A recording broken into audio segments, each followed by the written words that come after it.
নমস্কার দর্শক বন্ধুরা, ইমেজ বেঙ্গল হেলথ কেয়ার অনুষ্ঠানে আপনাদের সকলকে স্বাগত। থাইরয়েড, এই থাইরয়েড কথাটা শুনলেই আমাদের একটা দুশ্চিন্তা হয় যে আমাদের বোধহয় সারা জীবন ওষুধ খেতে হবে। আর থাইরয়েড ধরা পড়লে আমরা জানি যে আমরা অনেকেই বিভিন্ন অসুখ হতে পারে এই আশঙ্কায় ভুগি। কিন্তু আদৌ এটা কতটা সত্যি, তার পাশাপাশি এটাও জানা অত্যন্ত জরুরি যে থাইরয়েডকে নিয়ন্ত্রণে রেখে কিভাবে আমরা নিজেরা ভালো বা সুস্থ থাকতে পারি এবং কোন কোন অসুখের ব্যাপারে যাদের থাইরয়েড হয়েছে তারা আগাম সতর্কতা নেবেন। এই বিষয়টি নিয়ে জানতে আজকে আমি এসে উপস্থিত হয়েছি বিশিষ্ট এন্ডোক্রিনোলজিস্ট ডক্টর সেবন্তী চক্রবর্তীর কাছে। ম্যাডামকে আমাদের ইমেজ বেঙ্গল হেলথ কেয়ারে স্বাগত জানাবো। নমস্কার ম্যাডাম, থাইরয়েডের যেটা সবথেকে দুশ্চিন্তার বিষয় হয় যে থাইরয়েড হলে সারা জীবন ওষুধ খেতে হয়, আদৌ কি এটা সত্যি?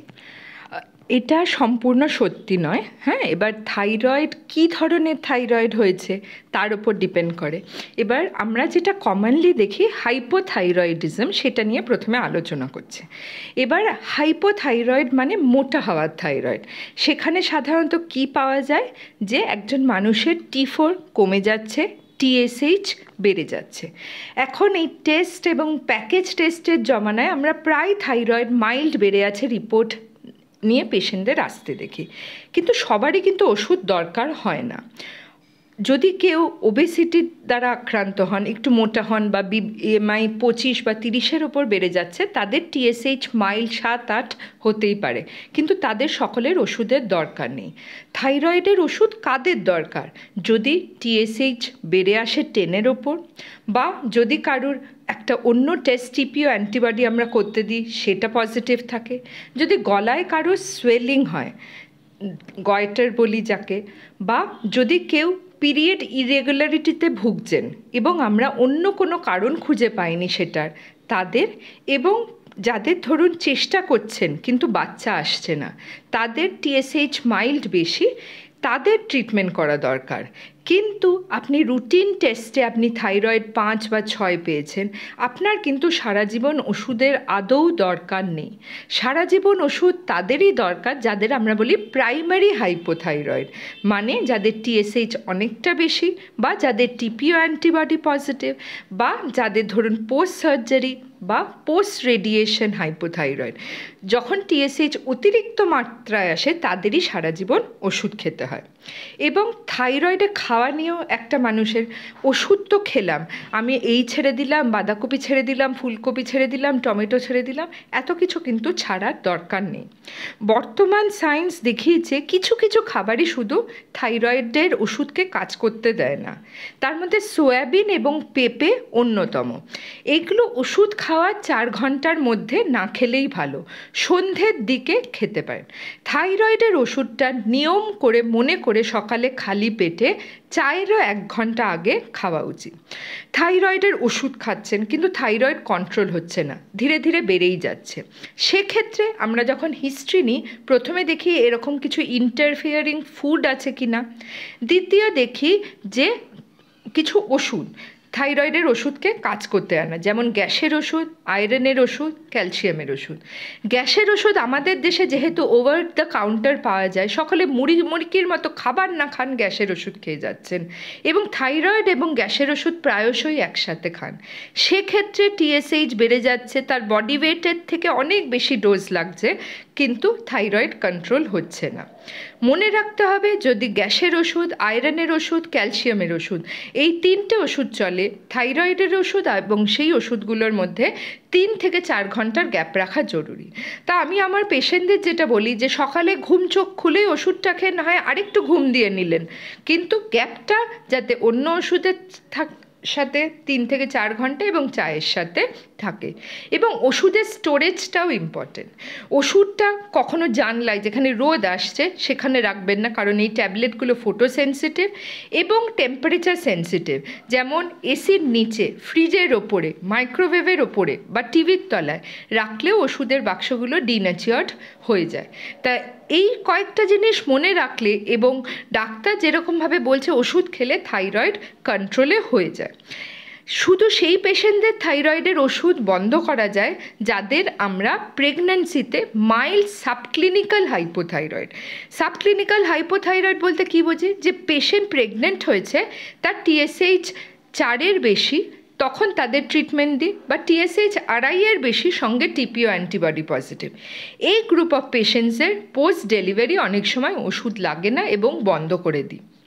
বাকি পেশেন্টদের যাদের আমরা এন্ডোক্রিনোলজিস্টরা দেখে প্রাইমারি হাইপোথাইরয়েডিজম বলে ডায়াগনোসিস এস্টাবলিশ করি, তাদের সাধারণত সারা জীবন ওষুধ খেয়ে যেতে হয় এবং এই ওষুধ শরীরের ক্ষতি করে না। হ্যাঁ, মানে ওষুধ খেলে আপনি সুস্থ থাকবেন। ওষুধ যদি ছেড়ে দেন তাহলে TSHটা আবার বেড়ে 20, 30, 40 তেড়ে ফুড়ে আসবে এবং আপনার কষ্ট হবে। কি কি কষ্ট হতে পারে থাইরয়েড বাড়লে? আপনার গা হাত পা ব্যথা হতে পারে, আপনার উইকনেস হতে পারে, আপনার লেথার্জি হতে পারে, পায়খানা পরিষ্কার না হতে পারে, কনস্টিপেশন হতে পারে, চুল পড়া হতে পারে, পিরিয়ড ইরেগুলারিটি মানে পিরিয়ড পিছিয়ে পিছিয়ে যায় অনেক সময়, বা ব্লিডিং কম হতে পারে। এই সিমটমগুলো থাকলে অবশ্যই ডক্টর কনসাল্ট করুন। এবং থাইরয়েড জেনেটিকও কিন্তু খুব বেশি ক্ষেত্রে নয়, তাই প্রেগন্যান্সিতে থাইরয়েড হলে বাচ্চার মধ্যে যায় না। তবুও আমাদের ইউনিভার্সাল প্রোগ্রাম আছে ইন্ডিয়ায়, যে আমরা সব বাচ্চাদের জন্মের পর 72 ঘন্টায় টেস্ট করে নিই। বাচ্চাদের ক্ষেত্রে কিন্তু মনে রাখতে হবে, তাকে যদি ডাক্তারবাবু বলে থাকে থাইরয়েডের ওষুধ দিতে, আপনারা কিন্তু নিজে থেকে বন্ধ করবেন না। আমি এত ছোট বাচ্চাকে কেন ওষুধ খাওয়াবো? অনেক বাবা মার মনে প্রশ্ন।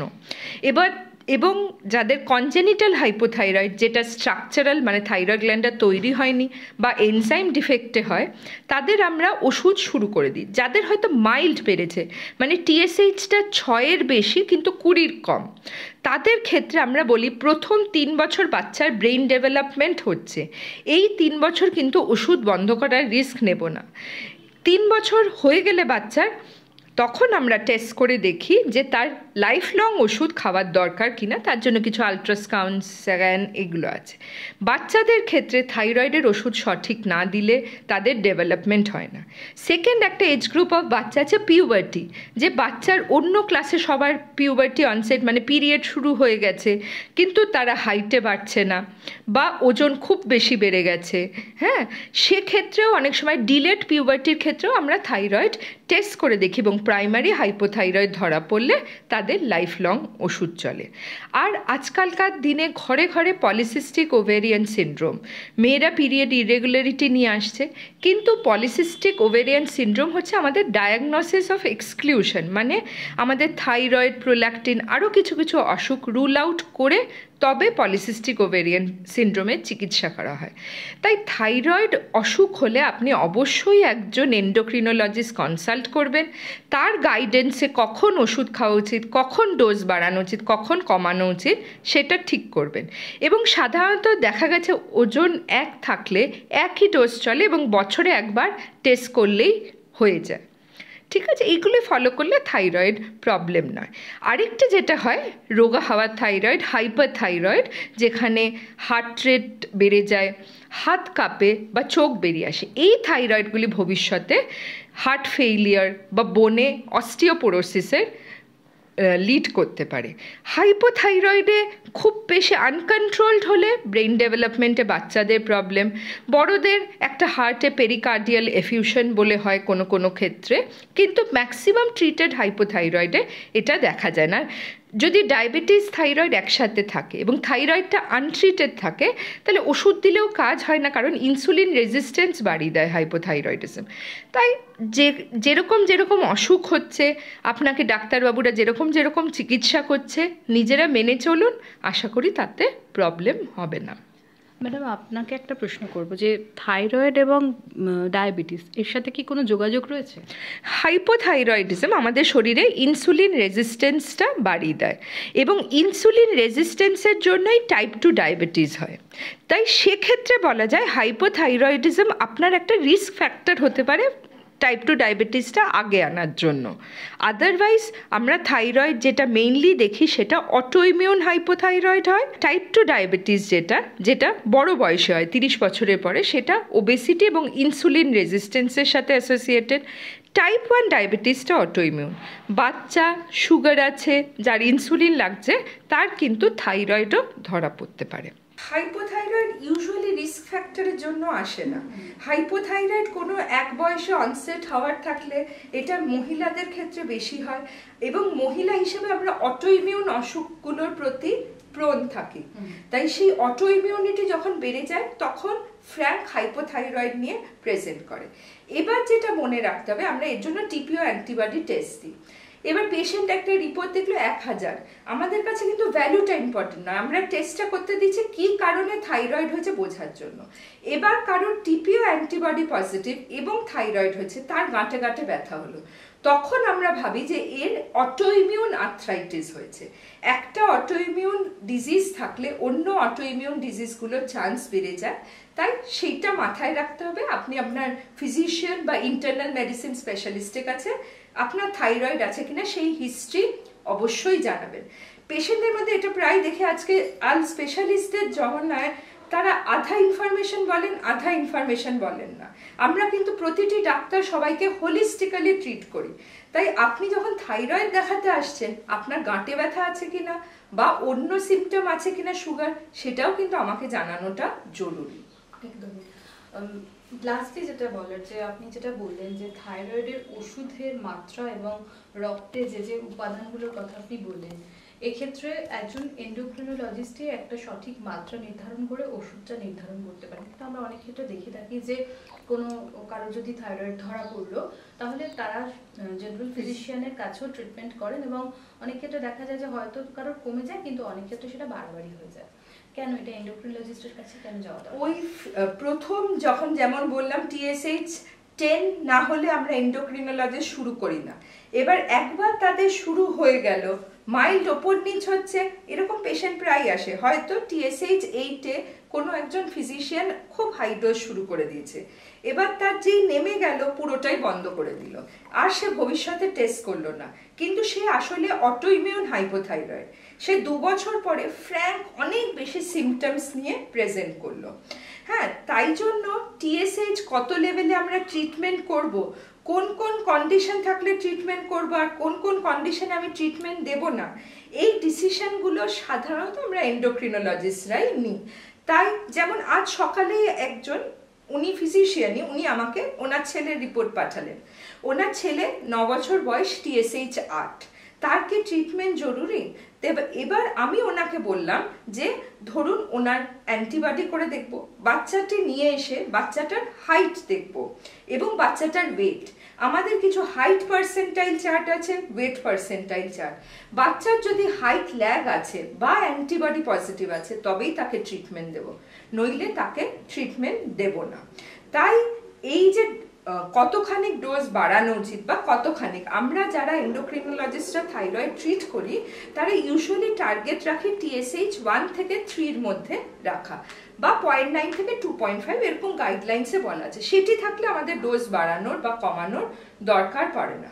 কিন্তু ফিজিশিয়ানের কাছে গেলে হয়তো তার প্রথমে ছিল 17, পরে এলো 3, তিনি ডোজটা কমিয়ে দিলেন। এটা কিন্তু ডোজটা শুধু মানে ভ্যালু দেখে না, এটা বডি ওয়েট ওয়াইজ ডোজ। আমার ধরুন একজন 80 কেজি ভদ্রলোকের 75 মাইক্রোগ্রাম থাইরয়েডের ওষুধ দিয়ে তার কন্ট্রোল হয়েছে, আমি সেই ডোজটাই কন্টিনিউ করব, তাহলে তাকে বছরে একবার করলেই হবে। এবার তার TSH 3 দেখে আমি যদি সেটা 25 করে দিই, আবার তার বেড়ে আসবে। এই বাড়া কমা করতে করতে পেশেন্টই ধীরে ধীরে বীতশ্রদ্ধ হয়ে ওঠেন। একেবারে আমরা অনেক কিছু ইম্পর্টেন্ট তথ্য পেলাম থাইরয়েড সম্পর্কে।